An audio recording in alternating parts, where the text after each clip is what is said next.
In today's video, I'm going to teach you how to export in Fusion 360. By the end, you'll know exactly how to take your design out of Fusion and save it to your computer in the right format for 3D printing, sharing with a manufacturer, or creating a 2D file.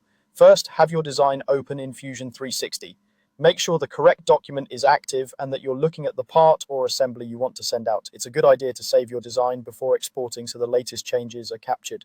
Quick visual checks help here too. Confirm the bodies or components you want included are visible. Next, go to the top left corner and open the File menu, then choose Export. This is the command specifically intended for creating a copy of your design outside Fusion's native format. It's different from Save or Save As, which store your project inside Fusion 360's environment. Export opens a dialog that guides you through format and destination, keeping the process straightforward. Now choose the file type that matches your goal. STL is the go-to for 3D printing, and most slicers, it exports a mesh of your model's shape. Step is ideal for sharing solid models with other CAD tools while maintaining precise geometry for manufacturing and collaboration. DXF is a 2D vector format commonly used for sketches, profiles, and flat patterns sent to laser cutters or 2D CAM. PDF is a convenient way to share viewable 2D documents, such as drawings or simple visuals, with people who don't need editable CAD.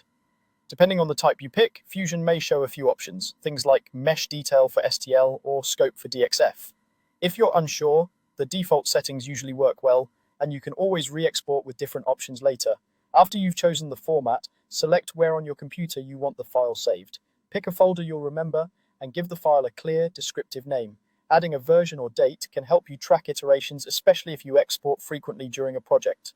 Finally, click Export. Fusion 360 will process the request, and larger or more detailed models may take a moment.